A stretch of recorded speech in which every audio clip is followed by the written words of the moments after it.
मन का एक रहस्य थोड़ा सा समझ लेते हैं। मन हमेशा हमेशा अभाव को देखता है। मतलब मन हमेशा वो देखता है जो हमारे पास नहीं है। आपके पास गाड़ी आ गई तो मन देखता है कि आपके पास कार नहीं है। आपके पास कार आ गई तो मन देखता है आपके पास घर नहीं है। आपके पास घर आ गया तो मन देखता है वो बड़ा नहीं है। बड़ा घर आ गया तो मन देखता है वो महाबलेश्वर में नहीं है। महाबलेश्वर में मिल गया तो मन देखता है मुंबई में नहीं है। मुंबई में मिल गया तो मन देखता है दिल्ली में नहीं है। ये इस तरह से चलते रहता है। मन हमेशा हमेशा हमेशा हमें वही दिखाता है जो नहीं है। मन हमेशा अभाव में जीना चाहता है। क्यों? ये बहुत बड़ा रहस्य है। मन इसी तरह से भटकाता रहता है। वो कभी नहीं चाहता कि हम स्थिर हो जाएं।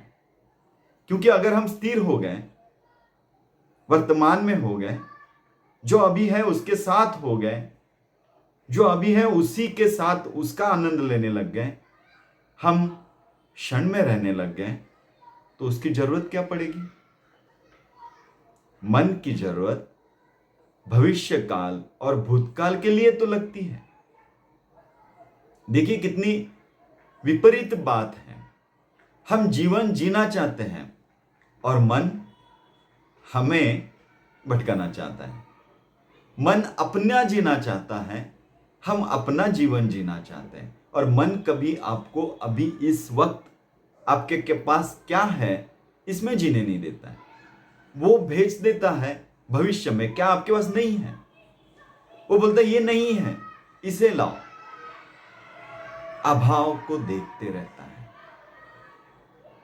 और क्षण में होने ही नहीं देता।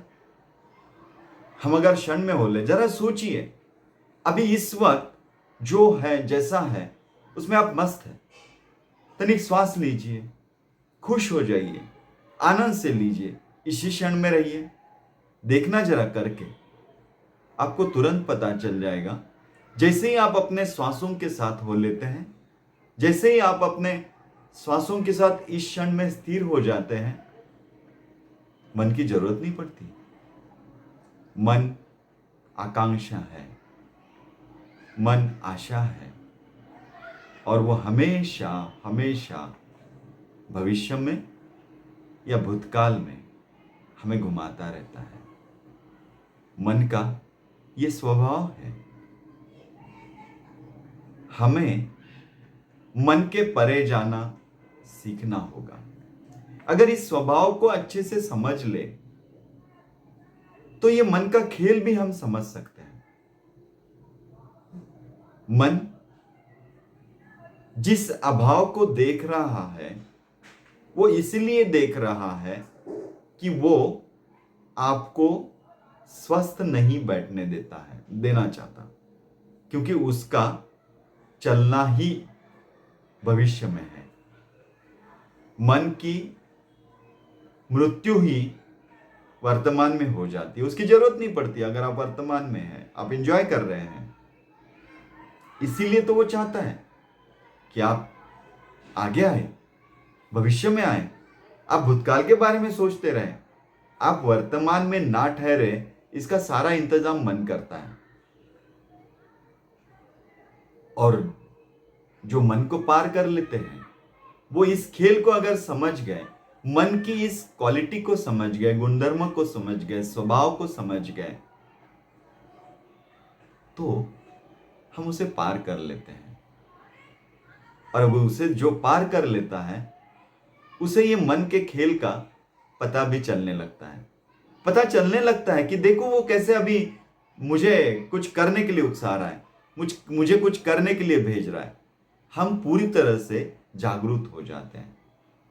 इसका मतलब ये नहीं होता है कि हमें कुछ करना नहीं है, हमें कुछ सपने नहीं देखने हैं, हमें कुछ प्लानिंग नहीं करनी है, हमारे कुछ इच्छाएं नहीं है। सब कुछ है, लेकिन सब कुछ अभी वर्तमान में है, अभी जीना है। मैं अपने भविष्य को भी अगर आज जीने की कला को सीख लूं तो शायद मेरे जीवन में रूपांतरण हो सकता है।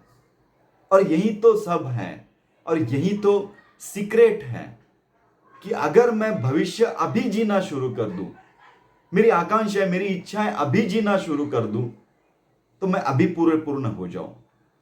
आकर्षण का सिद्धांत के बारे में लोग सिर्फ जानते हैं, लेकिन उसे क्या है, वो कैसे इंप्लीमेंट होता है, वो नहीं जानते। आकर्षण का सिद्धांत भविष्य में नहीं है।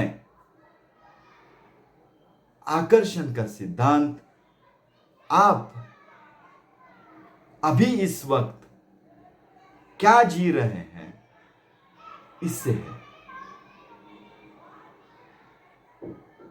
हर चीज